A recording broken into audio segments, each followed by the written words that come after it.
দিব।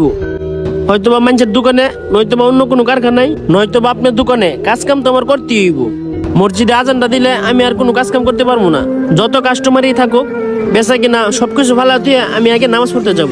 এবার যদি আপনারা আমার রাখতে মন চা রাখবেন, তা না হলে আমি কোনো কাজই করবো না। প্রয়োজনে মানুষের দুয়ারে দুয়ারে ভিক্ষা করে খাবো, তারপরেও আমি নামাজ পড়া ছাড়বো না। আরে বেটা, কিসের বেচা কিনা, কিসের কাস্টমার? আজানটা দিলে আগে তুই নামাজ পড়তে যাবি, তারপরেরটা তারপরে বোঝা যাইবো। আর তখন আমার কিসের জন্য এত বেচা কিনা হইছে? ওই যে আমার দোকানে একজন নামাজি লোক ছিল, সেই লোকটা 5 ওয়াক্ত নামাজ পড়তো, ওই জন্য আল্লাহর রহমতে আমার দোকানে বেচা কিনা বেশি হইতো। আচ্ছা ভাই, তাহলে আপনি এই কথাটা মাথায় রাখেন, আগে নামাজ পরে কাজ। ঠিক আছে ভাই, তোর কথায় আমি খুশি হইলাম। যা, তোরা সবাই কাজ কাম কর ঠিক মতো। যে লোকটা নামাজ পড়ে সেই লোকটার কারণে আপনার ব্যবসার কোনো ক্ষতি হবে না। ওই লোকটার কারণে হইতে পারে আল্লাহ পাক আপনার ব্যবসার বরকত বাড়ায় দিতে পারে। সম্পূর্ণ ভিডিওটি দেখার জন্য আপনাদেরকে অসংখ্য ধন্যবাদ।